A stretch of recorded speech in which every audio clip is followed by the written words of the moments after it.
Hello friends, नोचिक में आपका एक बार फिर से स्वागत है।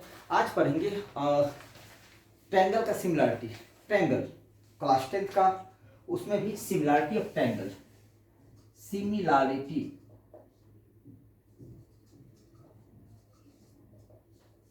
Of triangle. दो ट्रायंगल कैसे सिमिलर हो सकते हैं, उसके कंडीशन क्या होंगे, कैसे हम मान लें कि दो ट्रायंगल सिमिलर है। बस थोड़ा सा आप कॉन्सेप्ट समझना कि सिमिलरिटी में क्या होता है। सिमिलर किसे बोलते हैं कि सिमिलर का मतलब होता है एक समान, बट देखने में, जो चीज देखने में एक समान हो उसको सिमिलर बोलेंगे। जैसे मैंने लिखा ए और यहां पे भी लिखा ए, अब ये दोनों सिमिलर है, बट मैंने लिखा ए और यहां पे लिखा ए, अब ये दोनों सिमिलर नहीं है। मतलब सिमिलरिटी, मैं वही समझाना चाह रहा हूं कि ये जो सिमिलरिटी ऑफ ट्रायंगल है, इट आखिर सिमिलरिटी होता क्या है। तो सिमिलरिटी का मतलब दो चीजें सेम हो लेकिन साइज में बड़ा हो, एक छोटा हो एक बड़ा हो। जैसे दो इंसान सिमिलर होंगे, दो हाथ, एक इंसान के दो हाथ सिमिलर नहीं होंगे, कॉन्ग्रुएंट होंगे, उसको बोलते हैं समरूप। और ये क्या होगा, सब एक समान, उसको भी बोलेंगे समरूप ही।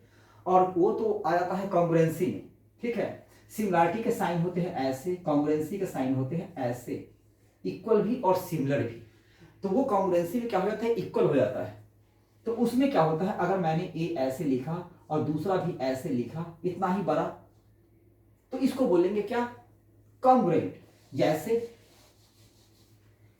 आप जिस बुक से पढ़ते हो उसके सारे पेज कॉन्ग्रुएंट होंगे, जिस कॉपी पे लिखते हो उसके सारे पेज कॉन्ग्रुएंट होंगे। कहने का मतलब उसकी लंबाई चौड़ाई सारे इक्वल होंगे। ठीक है, उसको कॉन्ग्रुएंट बोलेंगे। एक इंसान के दोनों आंख कॉन्ग्रुएंट होंगे, दोनों हाथ कॉन्ग्रुएंट होंगे, दोनों कान कॉन्ग्रुएंट होंगे। ठीक है, उसी तरह दोनों पैर भी कॉन्ग्रुएंट होंगे। तो कॉन्ग्रुएंट का मतलब आप समझ सकते हैं होता क्या है, एक समान तो है ही, मेजरमेंट में भी, नाप जोख में भी एक ही समान, उसको बोलते हैं कॉन्ग्रुएंट। जैसे आप गए फोटो स्टूडियो फोटो निकलवाने के लिए, एक फोटो दिए या खिंचवाए, बोले कि 10 पीस निकाल दो, तो वो जो 10 पीस निकाल के देगा, वो 10 पीस आपस में क्या कहलाएगा, कॉन्ग्रुएंट, ना कि सिमिलर। बट एक ही फोटो का होगा कि एक छोटा बना दीजिए, एक छोटा साइज, और एक पासपोर्ट साइज बना दीजिए, एक पोस्टकार्ड साइज, तो वो पासपोर्ट और पोस्टकार्ड साइज वो कहलाएगा सिमिलर। ठीक है, तो सिमिलर का मतलब हुआ एक ही चीज लेकिन उसके साइज बड़े हों। जैसे एक ले लिए ये और इसी को बनाए इस तरह से, अब ये कहलाएंगे सिमिलर। अब एक ट्रायंगल ले लेंगे हम ऐसे, और दूसरा ट्रायंगल हम लेंगे थोड़ा सा बड़ा ऐसे।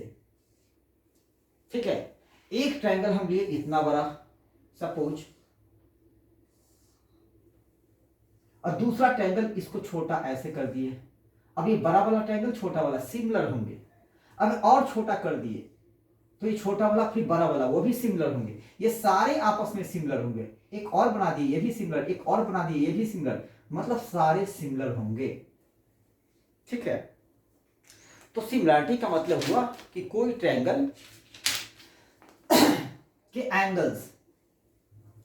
एंगल्स और कॉरस्पॉन्डिंग साइड्स सिमिलर होने चाहिए। ठीक है, तो चूंकि हम ट्रायंगल पढ़ेंगे इसीलिए हम आते हैं एंगल पे, साइड पे। यहाँ पे हम नंबर अल्फाबेट वगैरह हम नहीं पढ़ रहे, यहाँ पे हम स्क्वायर या फिर रेक्टेंगल नहीं पढ़ रहे, हम सिर्फ ट्रायंगल पढ़ रहे हैं। तो ट्रायंगल का सिमिलरिटी हमें पढ़ना है। ठीक है, लेकिन कॉन्सेप्ट वही है, मैंने इतना समझाया इसलिए ताकि थोड़ी सी जो कॉन्सेप्ट हो अब दिमाग में आ जाए कि सिमिलरिटी आखिर होता क्या है। तो दो ट्रायंगल सिमिलर हो तो उसके कंडीशन क्या होंगे, कब, कि ऑल दोनों ट्रायंगल का, सपोज इस ट्रायंगल की बात कर रहे हैं हम और एक इस ट्रायंगल की बात कर रहे हैं। अब ये दोनों ट्रायंगल सिमिलर कैसे होंगे, अब देख के बोल देंगे कि हाँ सिमिलर लग रहा है, लेकिन मैथमेटिक्स में देख के नहीं बोलना है, यहां पे प्रूफ करना है कि कैसे सिमिलर होंगे। तो मान लेते हैं इस ट्रायंगल का एंगल है 60 और इसका भी एंगल है 60, और इसकी ये साइड है 4 और ये साइड 6, तो इसके साइड होने चाहिए, पता है क्या, इसके साइड होने चाहिए या तो 2 और इधर 3, या फिर 1 2 का हाफ, और या फिर 1.5 डेढ़, समझ गया? मतलब कि इसका इसका और इसका रेशियो सेम होना चाहिए, ठीक है ना, सेम प्रोपोर्शन में होना चाहिए। सेम प्रोपोर्शन का मतलब हुआ कि अगर ये ए है, ये बी है, ये सी है, ये डी और ये ई और ये एफ, तो ए बी, इस ट्रायंगल का ए बी इस साइड लेंगे तो इस ट्रायंगल का यही साइड लेना है और उसका रेशियो तो डी ई इक्वल टू, अब इस ट्रायंगल का ये साइड ले रहे हैं तो इसका भी ये साइड लेंगे तो ए सी अपॉन डी एफ, ठीक है, ऐसे लिखना है हमें। तो ये है कितना 6/4, ये है 6, ये है 4, तो यहाँ पे सॉरी ये है 6, ये है 3, तो यहाँ पे लिख दो 6 और नीचे ये क्या लिखेंगे 3 इक्वल टू, ये है 4, ये है 2, तो इसमें लिखेंगे 4/2। अब दोनों को आप देख रहे हो दोनों इक्विवेलेंट हैं, ये कट जाएंगे 2, ये कट जाएंगे 2, मतलब 2/1, 2/1, 2 रेशियो 1 के रेशियो में है, ठीक है। दोनों ये दोनों रेशियो इक्वल है, इसका मतलब कि दोनों ट्रायंगल सिमिलर है।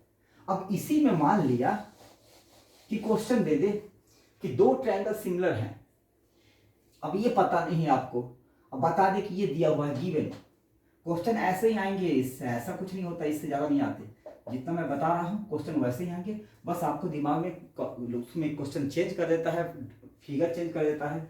अब ये क्वेश्चन आपको देगा कि गिवन इतना इक्वल टू इतना, तो डी एफ क्या होगा, डी एफ निकाल, डी एफ नहीं पता, ये दिया हुआ क्यों, क्योंकि दोनों सिमिलर है, तो हम लिखेंगे क्या, बस ऐसे ही, या दे देगा दोनों ट्रायंगल सिमिलर हैं तो डी एफ निकाले। ये दे भी सकता, अगर मान लिया ये नहीं भी दिया हो और लिख दे कि दोनों गिवन ए बी सी और क्या triangle A D C similar, triangle D E F के, देन फाइंड डी एफ बराबर क्या, चाहे कोई भी साइड्स, तो बराबर क्या होंगे। तो जब ये दोनों ट्रायंगल सिमिलर हैं तो इसके कॉरस्पॉन्डिंग साइड्स सेम प्रोपोर्शन में होंगे। सिमिलरिटी का क्या होता है, कॉरस्पॉन्डिंग साइड्स सेम प्रोपोर्शन में, और ऑल एंगल्स आर इक्वल, सारे एंगल इक्वल होंगे, ऑल एंगल्स इक्वल होंगे, और कॉरस्पॉन्डिंग साइड्स,